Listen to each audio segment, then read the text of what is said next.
Howdy and hello, I am Seattle's one and only Glamazon goddess and queen of the pigs, IsabellaExtynn, and welcome to another episode of... The race is on.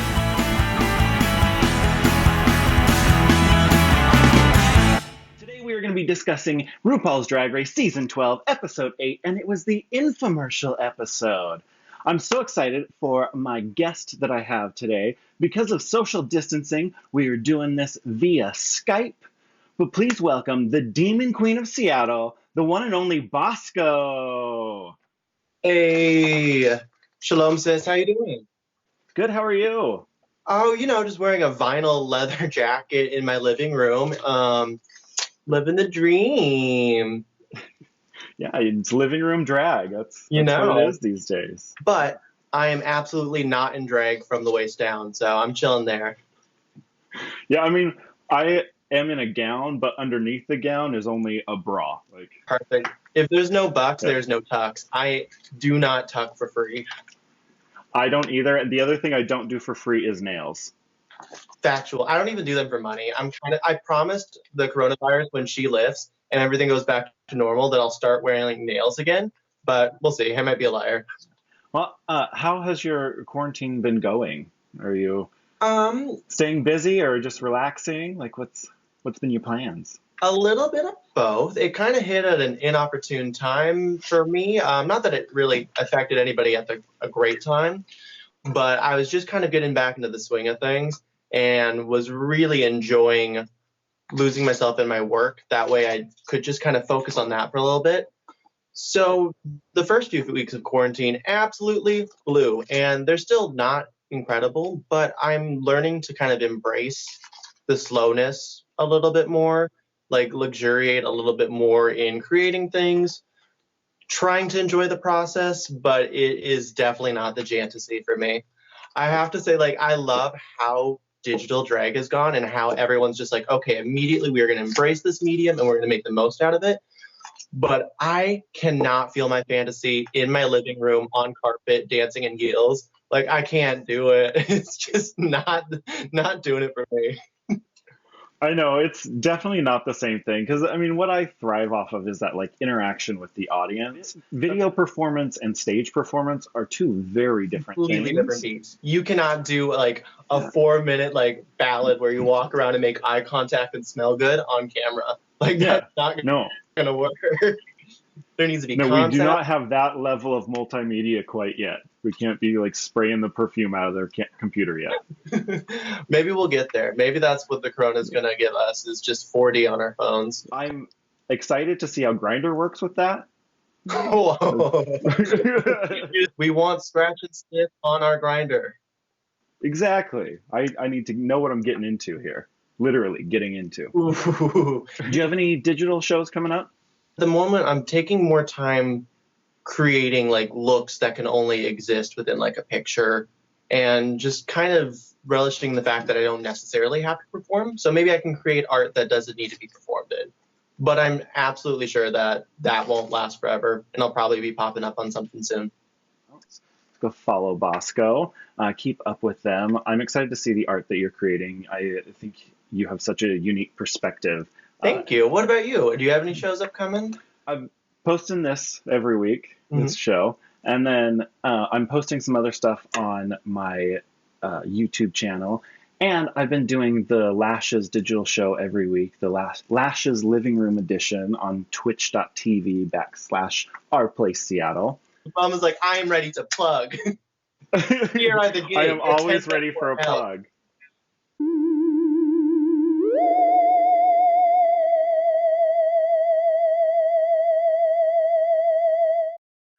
If you're enjoying what you're seeing and would like to contribute to more content on this channel, go ahead and donate to my Venmo or my CashApp. Donations appreciated. Make sure to follow me on all my social media accounts at IsabellaExtynn, and go ahead and hit that red subscribe button and ding that bell so you get notifications on everything happening on this channel. Ding, ding, ding, ding. We're here to discuss the latest episode of RuPaul's Drag Race, and this was the infomercial episode for the channel Droop. The infamous infomercial. Did you notice that Sexy Broccoli was in the Droop logo? I did not the first time around. Somebody had to point that out to me, like, going back, and that cracks me up. They felt so bad for Dahlia going home. They're like, we're going to sneak you into every episode, sweetheart. We're so sorry, but you're going to have to eat broccoli. This opening of the episode was just all about Jan crying. Incredible. The world's saddest bottom. But I feel like right then Jan realized that the series was not going to be edited for her. Like, she's like, oh, Yeah. I know what part I'm going to play in this season, and it's not going to be the winner. And I think that's what she was mainly crying about. Just a full-on explosion of all of her feelings. And she was trying to be like, okay, talking about my best friend going home is the least thing for me to be crying about right now. So that's what we're going to focus all this energy on. I don't know. I feel like if you're going to be that girl, be the girl. I would absolutely be livid if I didn't win that challenge after doing that well. But Jada and Jackie both in confessionals like called out why Jan was crying. And it was like, no, girl. Oh, good. You're thinking more about yourself. Uh-huh. Jada is just the voice of reason in every circumstance. I love her. They had a mini challenge back. The last 3 episodes didn't have a mini challenge, but we had a mini challenge, and this was weird. I loved the end product of it. However, I can't even imagine how the producers had to explain it to the girls. They kept cutting to the girls, and the girls were like, what? It's like confused looks. So I'm sure Ru was like, go, and then they cut. And the producers walked in and was like, okay, this is what's going to happen. You're going to go and get this Here's box. an example. And they had 15 minutes. 15 minutes! Can we talk about how Jada looks almost as good as like she regularly does in 15 minutes? It was irritating. Like, I think that FabFitFun paid a lot of money to have that mini challenge happen. I hope so. Jackie, Gigi, Jada, and Crystal, they were funny. Oh, they aced it. They got the assignment. The second half, they were lost. True. I feel like Jackie just about threw her back out from carrying that challenge. The second group of girls, they were boring. Like, so boring. You know? Gigi hitched her ride on the back of Jackie's coattails, and she's just like, yes, give me another win, RuPaul. Another $1,000. She's been getting stimulus packages since before Miss Corona. Right? She is fully stimulated from the front and the back. Yeah. RuPaul introduces the main challenge, and they are creating products and filming an infomercial for the home shopping network Droop. Yeah, I feel like they didn't understand the pun. A few of them didn't understand the pun, because the pun is Droop is making fun of Goop, which is Gwyneth Paltrow's crazy pseudoscience company where she sells like jade eggs for your pelvic floor. And I think this year she had a vagina-scented candle. Her vagina. I feel like Jackie was kind of the only one to like hit it a little bit. She got her product was weird enough that she got it, you know? She's really dialed in with what her brand is, and her brand is being very Persian. And I dig that for her. Like every time Jackie does really, really well, somebody else does just a little bit better. Yeah. So let's start talking about all the girls' products. Her product was one of those ones that I was like, this is not hitting as ridiculous as it's supposed to be, because it was a lotion. It was just a lotion. I thought she acted the absolute bejesus out of it. But the product itself really had nothing to do with her. But she did use it as a vehicle to inject her personality into it, which is what they wanted. I honestly didn't find her Droop commercial to be as funny as everyone else did. I could feel that. I really enjoyed it. I don't know if it was my favorite commercial, but I enjoyed it quite a bit. I really love a good fart joke, and her like little toot with like the sideways like was so funny to me. To me, it was safe. I didn't think it was like the funniest one out there. I think what really set her up for that win is she did great. She looked great. And she had not been doing great up until that point on both areas. So the fact that she succeeded just kind of gave them the story arc of just like, oh, she has overcome her inner saboteur and she is winning now, which is kind of where I think it's that same thing that comes down to like expectations versus delivery. And so they weren't expecting a lot from her, and then she did deliver. And she was like the only gal that had like tonal changes throughout hers. Like almost everybody else had like a very like steady rhythm to the way that they told jokes. Hers kind of had dips and valleys, and I very much appreciated that. That's a good point. I actually didn't think about that. That's a really good point. So the next one that we're going to talk about is Widow, and her product was Throat-A, a throat coating spray. I don't even remember her commercial. I was so bored. How are you going to use something as both mace and setting spray? Tell me that. There's like this weird like anger that she was exuding because she was just unsure and she just wasn't feeling the fantasy at the moment. And I completely relate with that because I also get very, very testy when things aren't going my way. The next one was Jan with her product Sure Jan, and she went everywhere with it. Jan sure had a lot of Janergy. She was Janergetic. She was Janercising. It was a lot. It was so much. Team too much. It was very like, look at what I can do. I can do this. I can do that. Do that. She was like Stuart with talent. From what I got, basically it's a spray that just makes you better at everything. Oh, okay.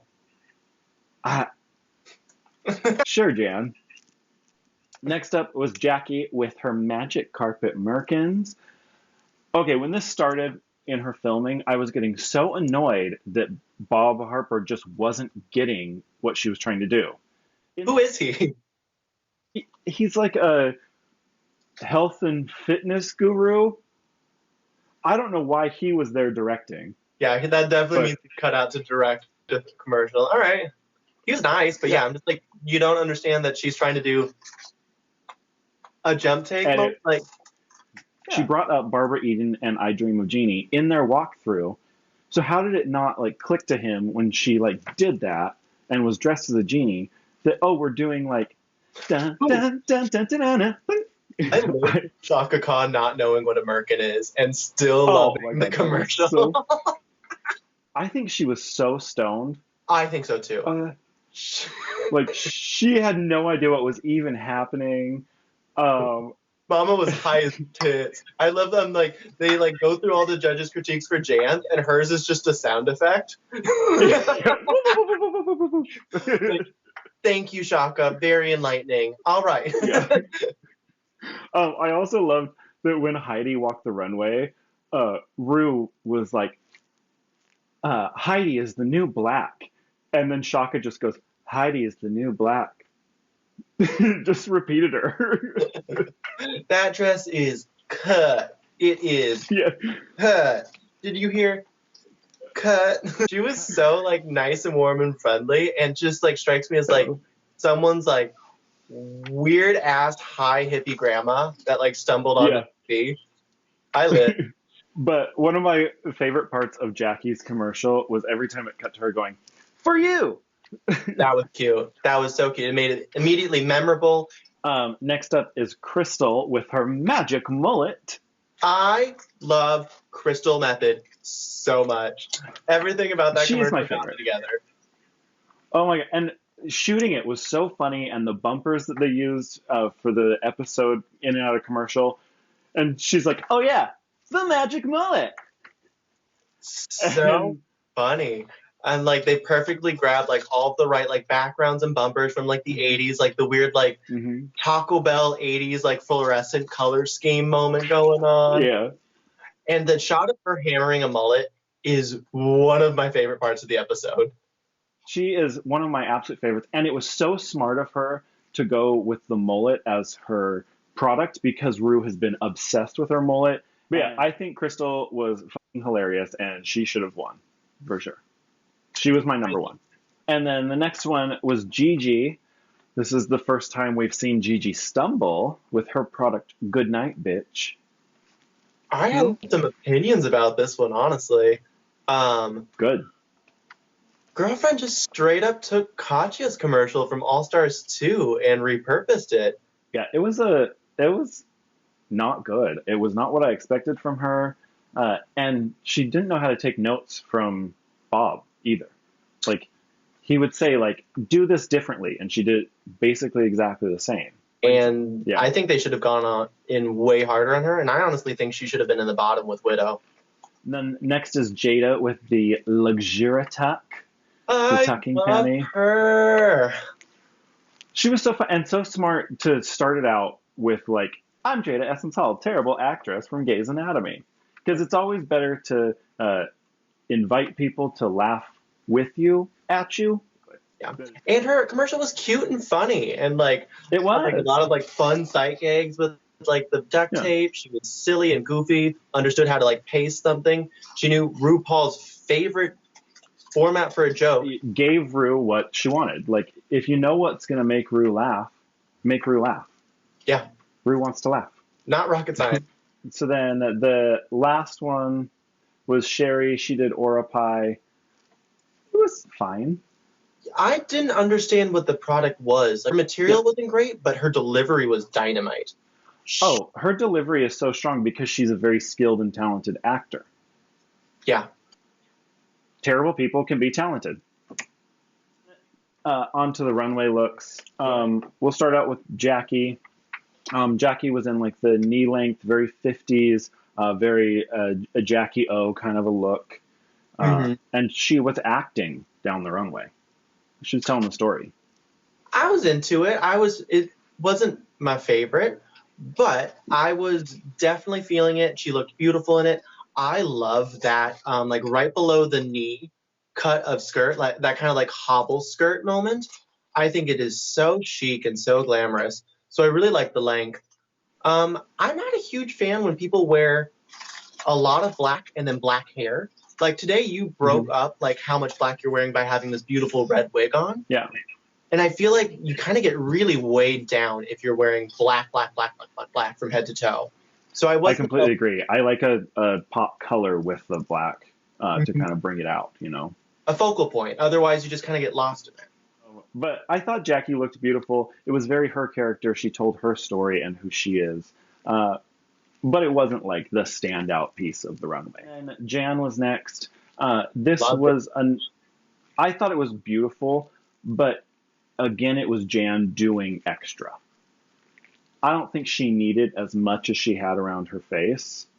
And the I don't on the veil was pointless, in my opinion. I didn't live for the I don't. Like, I understand, like, trying to tell a story with the fashion, which I totally live for. I felt like that was, like, the one piece that could have been edited. I did like that you couldn't really see it that well on TV, but she had a tiny smoke machine inside of her bouquet of black flowers. So there was, like, a little bit of smoke coming out of it. Yeah. Next up is Jada. And Jada, once again, looks absolutely stunning. Mm-hmm. And it was so simple. It was like a real wedding dress, you know? It wasn't like completely stoned head to toe or anything like that. It was a matte black material with very specifically placed rhinestoning on it. Like at the little belt to match the earrings and the ring, you know. Her taste level is really, really elevated. Because, like, you obviously feel like her point of view is, like, drag. Like, there's, like, a bare bones of, like, drag that she always hits no matter what. Like, the body is always a certain way. The makeup is a certain way. And then she finesses it and elevates it in a way that's really, really fun and interesting to watch as a drag queen. She is so talented. I adore her. And her collarbones are so cut. Like, I want to fill them with, like, salsa and scoop chips out of them. I love those collarbones. Oh, and her shoulders, too. Just glistening all the time. Yeah. Gigi was next, and a friend of mine, Dallas Coulter, did her dress.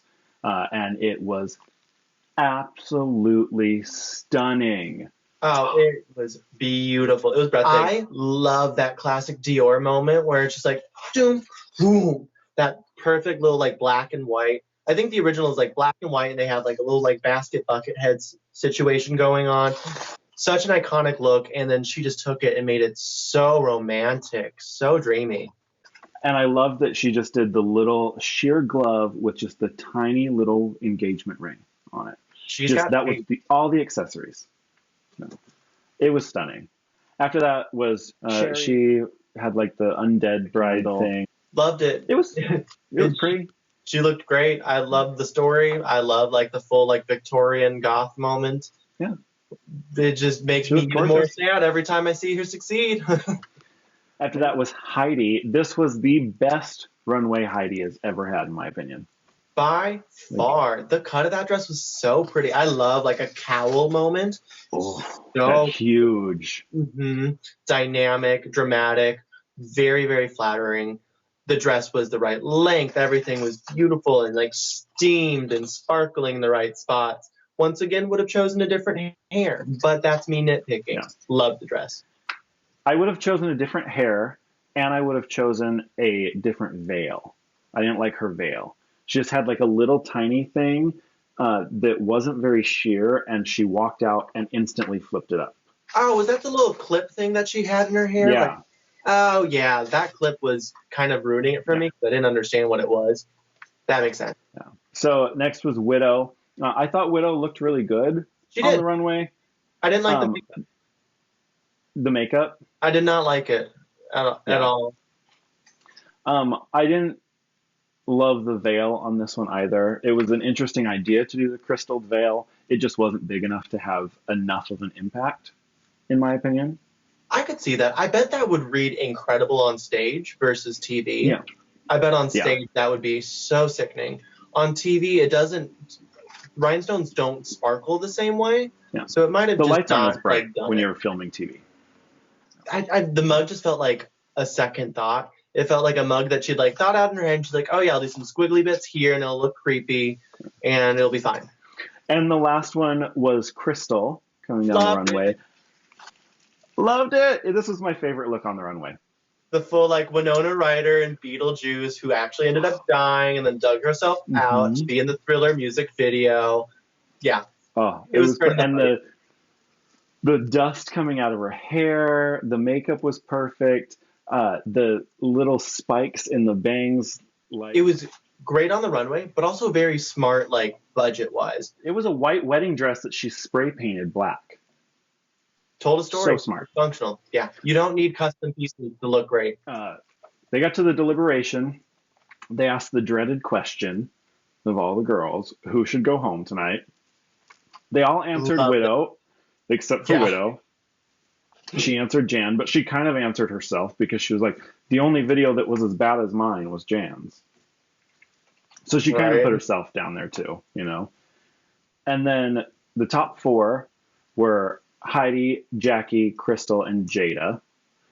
And they kind of just announced all four of them, which I agreed with them as the top four, for sure. Then they announced that Heidi was the winner of the challenge, which I didn't agree with. I thought that Crystal should have won. I was pretty shocked that Heidi won. Crystal's more, but I feel like storyboarding wise, as far as like the flow of the season, it makes more sense that Heidi won.